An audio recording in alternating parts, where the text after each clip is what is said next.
Hello students, once again very welcome to Link with Chemistry. So today I am going to discuss basic concept of atomic mass. In previous lecture I have already discussed basic concept of matter, physical and chemical properties, elements and compound and so on.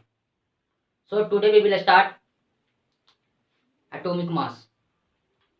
So first we will see atomic mass. Atomic mass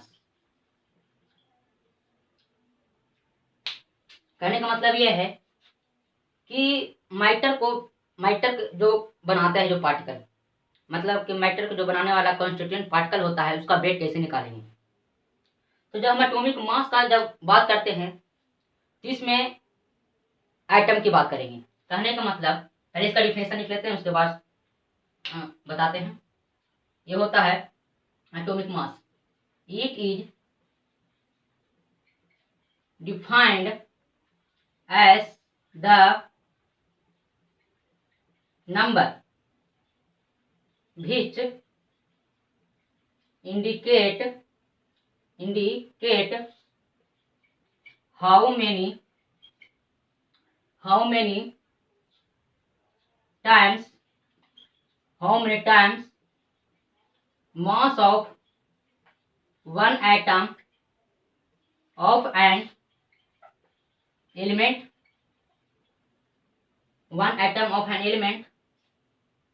is heavier in comparison to 1/12th part of the mass of one atom of C12। जब हम atomic mass की बात करते हैं तो हम इसमें एक एटम का बात करेंगे। कितना एटम का बात करेंगे? एक एटम का। ठीक है, एक एटम का बात करते हैं। जब एटॉमिक मास का बात करते हैं तो एक एटम का बात करते हैं।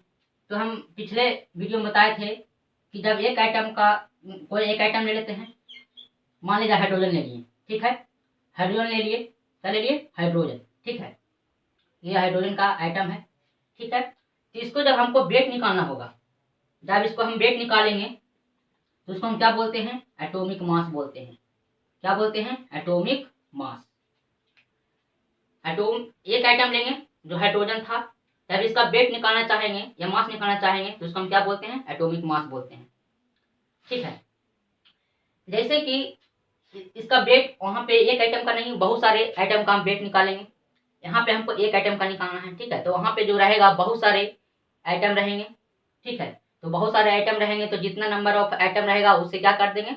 मल्टीप्लाई कर देंगे। ठीक है, तो वेट जो निकाल रहा है, ठीक है, तो हम क्या करते हैं कि वेट को समझने से पहले कुछ एग्जाम्पल समझ लेते हैं।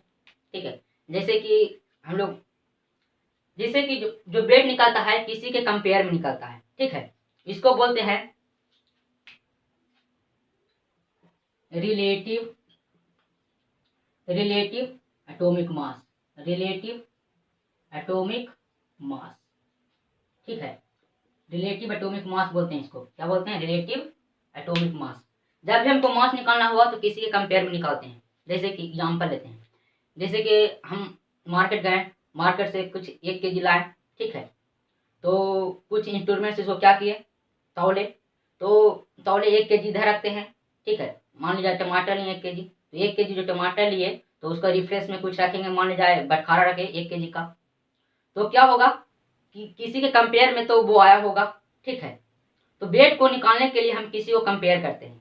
जहाँ पे यहाँ पे जितना भी ऑब्जेक्ट है उसका तो मास होगा, तो किसी के हम कंपेयर में जब निकालते हैं तो उसको हम क्या बोलते हैं? एटॉमिक मास बोलते हैं। ठीक है, तो मान ले यहाँ पे क्या लिखा हुआ है? 1/12 part of the mass of one atom of C12। कहने का मतलब कि मेरे पास एटम है C12। कहने का मतलब यहाँ पे मास क्या होता है? प्रोटॉन प्लस न्यूट्रॉन, मतलब 6 + 6 कितना हो जाएगा? 12। तो कार्बन कितना आ गया? 12 मास आ गया। ठीक है, तो यहाँ पे मान ले जाए कि मेरे पास एक एटम है, मान ले जाए कार्बन एटम। ठीक है, कार्बन एटम, क्या है, कार्बन एटम है, ठीक है, कार्बन एटम है। तो मान लिया जाए कि एक एटम का जो मास होता है कार्बन का कितना होता है, 12 यू होता है, कितना होता है, 12 यू। तो मान लिया जाए उस कार्बन का, ठीक है, उस कार्बन का क्या करना है कि 12 12 टुकड़ों में करना है, क्या करना है, 12 मतलब इस एटम का 12 टुकड़ा करना है, ठीक है। तो इस क्या करना है, इसको क्या करना है, 12 टुकड़ा करना है एक कार्बन एटम को, ठीक है। तो एक एटम में 12 यूनिट होता है, 12 यू होता है, ठीक है, 12 यू होता है। तो 1/12 में कितना हो जाएगा, 12/12 हो जाएगा, कितना हो जाएगा, 1 यूनिट हो जाएगा, कितना हो जाएगा, 1 यूनिट। तो इसको हम क्या मानते हैं, रिफरेंस मानते हैं, क्या मानते हैं, रिफरेंस, क्या मानते हैं, रिफरेंस। जितना भी हमको किसी भी एलिमेंट का जब हम लोग को जब वेट निकालना होता है, जब मास निकालना होता है, तो इसी के कंपेयर में निकालते हैं, ठीक है, इसी के कंपेयर में निकालते हैं। जैसे कि जब हम लोग वेट निकालते हैं, हम जैसे कि एग्जाम्पल कुछ और लेते हैं, लेंथ में बात करते हैं। मान लिया जाए कि 1 मीटर का लेंथ हम इतना कंसिडर किए हैं, ठीक है, 1 मीटर का लेंथ हम इतना कंसिडर किए हैं। 1 मीटर का लेंथ इतना क्यों नहीं होता है, इतना क्यों नहीं होता है, ठीक है। तो इस मतलब इसके लिए मतलब 7 मेरे पास 7 फंडामेंटल क्वांटिटी हैं, ठीक है। तो सभी जितना भी मास है, यूनिट है, ठीक है, सभी से कंपेयर हमको क्या करना होगा, इसी से कंपेयर करना होता है, ठीक है। तो ये था कि जब एक एटम का मास 12 यूनिट होता है, तो 1/12 एटम का कितना होगा, 1/12 एटम का 1/12 एटम का 12/12 होता है, 1 यूनिट हो जाएगा, जिसको हम रेफरेंस मानेंगे किसी भी एलिमेंट को, ठीक है। अगर मान लो कि 1 यूनिट ये मेरा बढ़ रहा है या फिर घट रहा है, ये जो 1 यूनिट है वो बढ़ रहा है या घट रहा है, हम क्यों हम जिसे हम बताते हैं कि जब एक मान ले जाए कि एक मेरे पास 1 केजी टमाटर है, ठीक है। तो हम इसे कंपेयर करते हैं। मान लो कि अगर ये चेंज हो जाता है, अगर मान ले जाए जब ये चेंज हो जाता है 1 यूनिट, तो जब चेंज हो जाएगा तो मेरे पास जो जितना भी एलिमेंट, जितना भी मास है, वो भी क्या हो जाएगा, चेंज हो जाएगा। कहने का मतलब कि मान ले जाए कि जब हम लोग 1 केजी लिए, 1 केजी टमाटर लिए, तो हमको फीलिंग आता है कि हाँ भाई 1 केजी है, ये 2 केजी है, ठीक है। तो हम लोग सारा चीज जो करते हैं इसी से कंपेयर करते हैं, ठीक है।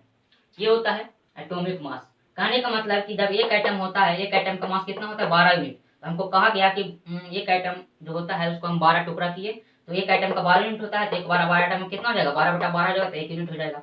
तो किसी अभी मास निकालना हो, किसी भी एलिमेंट का मास निकालना हो, तो इसी के कंपेयर करेंगे। अब इससे देखेंगे कि अब इसको देखेंगे कि कितना, मतलब कि कहने का मतलब ये है कि एक इससे कितना ज्यादा हैवियर है और कितना कम है। अगर मान लो कि इससे 3 गुना ज्यादा है, इससे 3 गुना ज्यादा हैवियर है, तो इससे क्या करेंगे, 3 से गुना कर देंगे। जैसे सोडियम है, सोडियम का एटॉमिक मास कितना होता है, 23 होता है। तो हम इसे कंपेयर करेंगे तो इससे कितना ज्यादा हैवियर है, 23 यूनिट ज्यादा है, ठीक है। 23 कहने का मतलब इससे क्या है, हैवियर है, तो उसमें 23 क्या कर देंगे, गुना कर देंगे, ठीक है। ये मेरा एटॉमिक मास था, 1/12 part of the mass of one item of carbon 12। एक चीज और है कि एक आइटम का मास, एक आइटम का मास जो था ये 1 यूनिट है। तो एक आइटम का मास, एक आइटम का मास, एक आइटम का मास जो होता है और कार्बन का 12 मतलब 12वां भाग, एक पार्ट जो होता है वो इक्वल होता है। तो इसको भी हम क्या बोलते हैं, एक म्यू बोलेंगे, क्या बोलेंगे, एक यू बोलेंगे। क्यों, क्योंकि एक आइटम का पूरा मतलब हाइड्रोजन आइटम का जो पूरा आइटम है, ठीक है, 1 यूनिट हुआ, और उसका कार्बन का 12वां भाग होता है जो क्या होता है, आपस में इक्वल होता है, क्या होता है, इक्वल, ठीक है। ये था मेरा एटॉमिक मास। इसका स्क्रीनशॉट ले लीजिए, मिटाते हैं।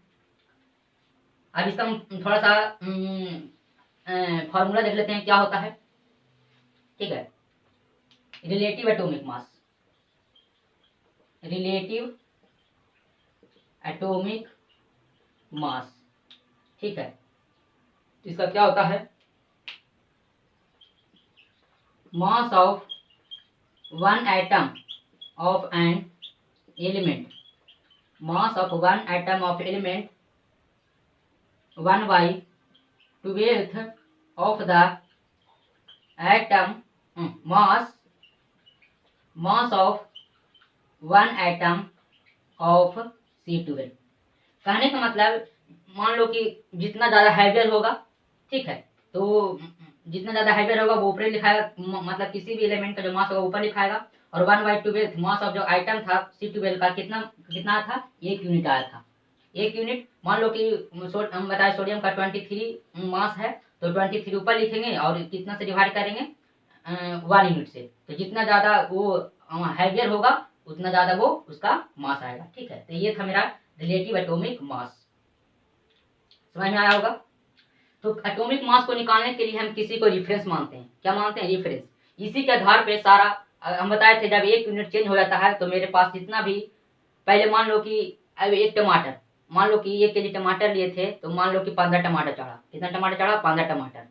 इसके हिसाब से एक टमाटर 15 टमाटर। अब मान लो कि चेंज हो जाए, मान लो ज्यादा हो गया, ठीक है, जब ये हैवी हो गया, ठीक है, तो 15 टमाटर ना चढ़ेगा, कितना टमाटर चढ़ेगा? 20 टमाटर, तो हम 1 केजी उसको मानेंगे। ठीक है, तो ये था मेरा एटॉमिक मास। हो गया होगा, मिटाते हैं।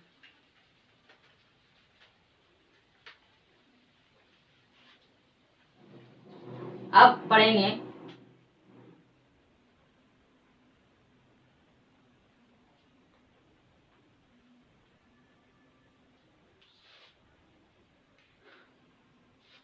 अगला टॉपिक है atomic mass unit. Atomic mass unit इसका बोलते हैं AMU। क्या बोलते हैं? AMU। ठीक है, अब तुमसे पूछेगा 1 AMU किसको बोलते हैं भाई? तो लिखना है the quantity 1/12 mass of an atom of C12 is known as the atomic mass. Atomic mass इसको हम क्या बोलते हैं? एक AMU बोलते हैं। अब एक AMU है क्या भाई? हमको तो कुछ समझ में नहीं आया एक AMU क्या है। तो कहने का मतलब, हमको जो मास जो होता है वो हमको जनरली समझ में आता है, केजी में समझ में आता है, ग्राम में समझ में आता है। ये एक AMU क्या है? तो कहने का मतलब ये है कि एक एटम का मास 12 था, एक एटम का मास 12 था, फिर हमको कहा गया कि उस कार्बन एटम को 12 टुकड़ा करना है। ठीक है, 12 टुकड़ा जो पार्ट होता है 1/12 पार्ट होता है, उसको हम एक यूनिट बोलते हैं। तो वही क्या मेरा एक AMU है। और जो एक AMU जो होता है, इसको क्या करेंगे, इसको फिर क्या करेंगे, इसको भी ग्राम में कन्वर्ट करेंगे। कहने का मतलब जो इसको भी AMU को क्वेश्चन में कन्वर्ट करेंगे ग्राम में। तो जो होता है मास ऑफ 1 एटम ऑफ कार्बन 12, जो मतलब कि इसका अपना खुद का मास है। ठीक है, कार्बन 12 का 1.9924 इंटू 10 to the power 23 ग्राम। कितना है? 23 ग्राम। Mass of 1 atom of carbon 12 इसका अपना है, इसका अपना है। ठीक है, इसको हम रेफरेंस नहीं मानेंगे, इसका अपना कितना है? 1.9924 इंटू 10 to the power 23 ग्राम। ठीक है, कितना है? में है, ठीक है, माइनस में है। तो मास ऑफ 1 एटम ऑफ C12 कितना है? इतना है। ठीक है, तो ये किसी के कंपेयर में नहीं है, इसका अपना खुद का मास है। ठीक है, अब हमको तो एक एटम का मास नहीं चाहिए था, हमको कितना चाहिए था? 1/12 ऑफ द कार्बन एटम का मास चाहिए था। तो लिखेंगे 1/12 part of the mass of 1 atom. 1 atom कह रहा है 12 पार्ट का, 12 पार्ट जो एक एटम का मास था। ठीक है, 1/12 से क्या करेंगे? डिवाइड दे देंगे। तो कितना था? 1.9924 इंटू 10 to the power-23। क्या था? 23 ग्राम। ठीक है, 23 ग्राम है। इसको क्या करना है? इसको क्या करना है? फिर 12 से डिवाइड देना है। 12 से क्या करना है? डिवाइड देना है। देख रहा है ये जो इसका जो कार्बन का जो वेट है वो क्या है? बहुत ही स्मॉल क्वांटिटी में है। कहने का मतलब ये बहुत छोटा है। ठीक है, बहुत हल्का है। इसका मतलब हाइड्रोजन का मतलब एक एटम का मास और कार्बन एटम का 1/12 पार्ट का मास क्या होता है? इक्वल होता है। ठीक है, तो इसको डिवाइड देंगे। ठीक है, तो एक MU का आ जाएगा 1.67 इंटू 10 to the power-24 ग्राम। ये क्या चीज में आया? कुछ में आया? ग्राम में। अगर हम इसको केजी में कन्वर्ट करना चाहते हैं तो 1.67 into 10 to the power-27 KG. ठीक है, ये क्या आया? ये एक AMU आया। क्या आया? 1 AMU। ठीक है, तो हम ये बार बार समझा रहे हैं कि एक एटम का मास, हाइड्रोजन का एटम का मास, ठीक है, और कार्बन का 12th part of the mass of the atom कितना आता है, इतना आता है, जो क्या होता है, इक्वल होता है। ठीक है, तो इतना हम समझे एटॉमिक मास यूनिट। कहने का मतलब कि जितना भी है, जितना भी थिंग्स है, किसी के कंपेयर में ही हम लोग निकालते हैं। ठीक है, जब हम एटॉमिक मास, इसमें जो जनरली जो यूज होता है ये फार्मूला, ये फिजिकल में इसको यूज ज़्यादा नहीं होता है। जो हम पढ़ेंगे वो ग्राम एटॉमिक मास पढ़ेंगे, उसका यूज ज़्यादा होता है न्यूमेरिकल बनाने के लिए। ठीक है, ये था मेरा एटॉमिक मास यूनिट, जिसको हम AMU बोलते हैं। और कार्बन का 12th पार्ट जो होता है उसका हम कार्बन का जो 12th पार्ट जो होता है मास का आइटम, उसका हम AMU बोलते हैं। और ये जो mass of one item of carbon 12 का जो वेट होता है, इसका अपना है, अपना मास है जितना इसका होता है। हमको तो वन आइटम का मास तो चाहिए नहीं था, कार्बन का कितना चाहिए था, 1/12 part of the mass of item. ठीक है, तो इसको क्या करेंगे, 12 से डिवाइड देंगे तो इतना आएगा। ठीक है, तो इसको जो आता है इसको हम क्या बोलते हैं, 1 AMU बोलते हैं। क्या बोलते हैं, 1 AMU।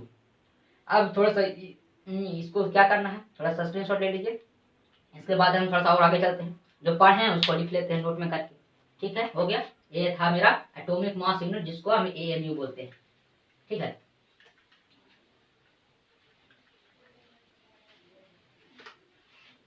थोड़ा सा दूर चलते हैं। थोड़ा सा अगर हाथ पर रखना चाहते हैं, अगर उसको उस यूनिट जो AMU का जो वैल्यू था बहुत ही हल्का होता है, फील भी नहीं होगा कि मतलब कितना ग्राम था। ठीक है, अब नोट में लगा के लिखना है, नोट में लगा के क्या लिखना है, it may be noted that, it may be noted that the atomic mass or the relative atomic masses and not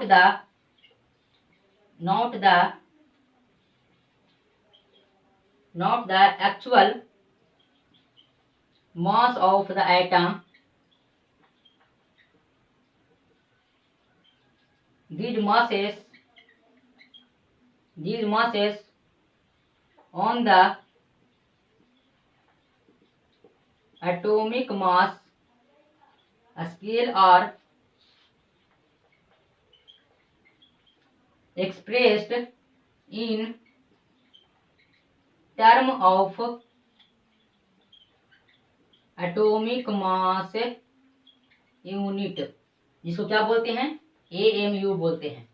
और आज क्या जानते हैं, today AMU has been replaced by U। ठीक है, which is known as unified mass। ठीक है, तो हम क्या लिखे हैं, it may be noted that atomic mass और the relative atomic mass not the actual masses of the atom. मतलब जो इसका जो रिलेटिव था, मतलब कार्बन को जब मान रहे थे, किसी कंपेयर में जब एटॉमिक मास निकालते हैं तो हम कार्बन 12 का ही मतलब के पार्ट से ही हम लोग कंपेयर करके हम किसी भी एलिमेंट का मास निकालते हैं। ठीक है, तो इसका एक्चुअल मास नहीं है, उसका रिलेटिव मास है। This masses of the atomic mass scale express in the terms of AMU। जो मतलब कि जो एटॉमिक मास स्केल को जो एक्सप्रेस करते हैं वो AMU में करते हैं। और इसको हम आज जानते हैं AMU शॉर्ट फॉर्म में, जिसको हम आज क्या जानते हैं, जिसको रिप्लेस किया गया U से।